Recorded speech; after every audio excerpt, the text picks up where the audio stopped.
Daddy, I thought to myself. Instantly, my head felt like somebody had beat me with an axe, splitting my brain in two as memories rushed in. Memories I never had before now. I could remember being 5 years old and jumping into my father's car when he came home from work. I could remember this exact moment.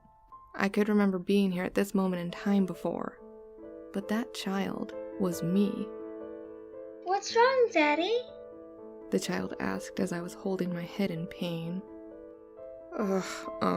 Nothing, kiddo. Just a headache. Let's go see Mommy. She can make you better. She always makes me better when I'm poorly. I drove towards my mother's house, but as I got outside, it looked different.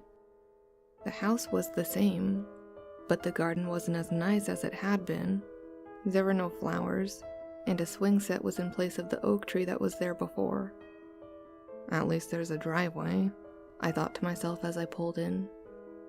The 5-year-old version of myself jumped out of the car and ran inside the house as I shut off the engine. I locked the car door, and walking up to the front door, I didn't know what to expect. I stood on the doorstep for a moment and listened to the sound of my son running up the stairs and the sound of clattering pots and pans coming from the kitchen. I walked inside and headed to the living room. My mother walked in and kissed me on the cheek. Hello, honey. I'm just washing up. Then I'm going to make coffee. Would you like one? No, thank you. Okay, well, I won't be long. And could you take Alex to my mother's shortly? She said she was babysitting tonight. Of course, I replied, somewhat confused. I didn't fully understand what was going on. I am Alex, but somehow I found myself in a dimension where there is another me, a 5-year-old version of me, and I'm his dad. This doesn't make sense, I thought to myself, sitting down on the sofa. I turned on the TV and was greeted by static. Flicking through the channels, none of them seemed to work, so I got up to check the cables as I heard a faint voice in the background of the white noise. At first it was hard to make out what the TV was saying as the voice stuttered through the hiss.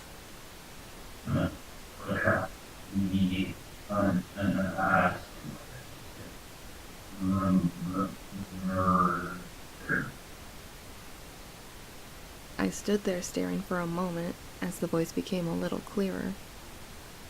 You've been watching that first Jenny.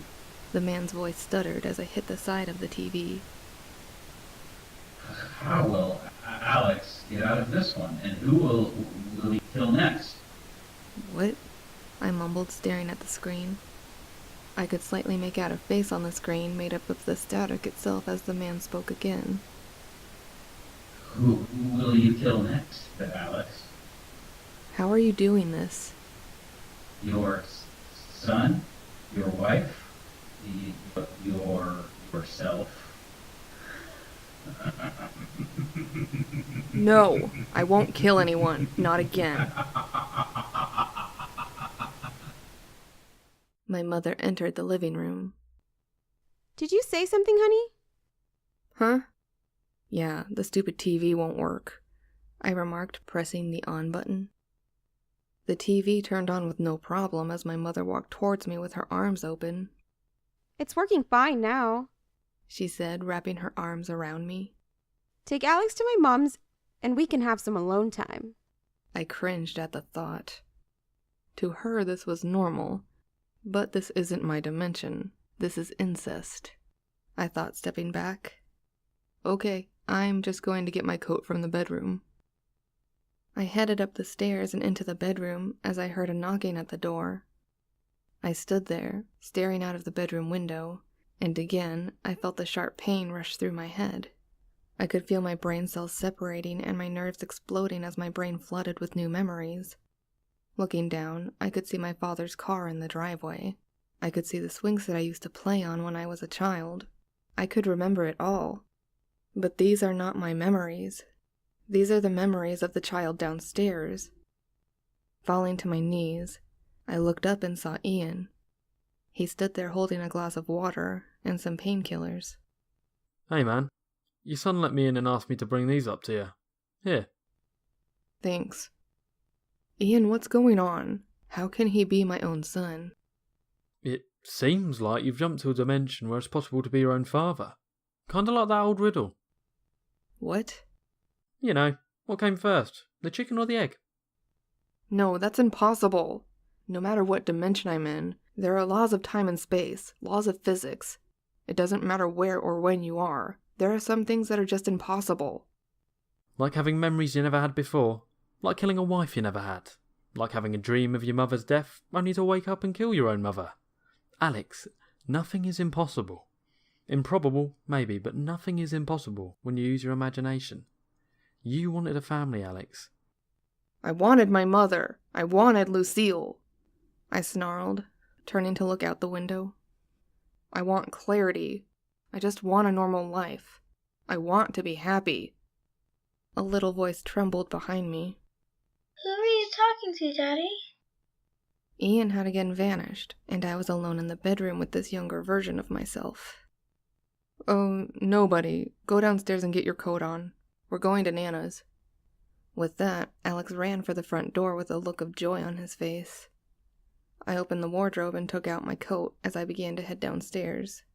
I'm going to drop him off now, I called as I reached the front door, but got no reply. Opening the door, I saw Alex was already sat in my car, so I got in myself and we set off. I wasn't exactly sure where I was supposed to be going, but I had a pretty good idea. I drove to my own Nana's house. As we pulled up, Alex jumped out of my car and ran toward the front door, knocking on it loudly. I got out of the car, leaving the engine running, and walked toward the door myself as my Nana answered, looking at me. Alex, my, how you've grown. Hello, it's nice to see you, Nana, I replied, thankful that one person here other than Ian knew who I really am. No, Nana, I'm down here. Stop joking. Oh, I'm sorry, dear. You just look so much like your dad. Come on in. I stood there in shock as it dawned on me. My Nana doesn't know me as me. Even to her, I am my own father. Come by tomorrow after dinner to pick him up. Will do, I replied, and with that my Nana closed the door. I got back in my car and sat there for a moment, and that's when it dawned on me that I couldn't stay. I drove straight back to my mother's house, ran into the kitchen, and made the decision that I couldn't do this anymore. The TV was right. Who would I kill next? I didn't want this. I just wanted a normal life.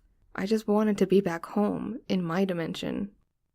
I set up the 2 glasses to make my jump, writing here and home on the 2 pieces of paper. I did my usual routine of focusing on the glasses before transferring the water and drinking it all. Honey, are you home? My mother said, coming in the front door. Yeah, but I have a splitting headache. I'm gonna go to bed. Oh, okay. Getting undressed and laying in bed, I thought to myself how I had come such a long way, and was so determined to get to a dimension where I could finally be with my mother. But every attempt failed. Maybe it was for the best. I had decided to give up. Nothing seemed to go right. I quickly fell asleep, but was awakened sometime later to the sounds of screams and sadistic laughs in the darkness echoing outside my door. I tried to jump up from my bed, but I couldn't move. I was tied down,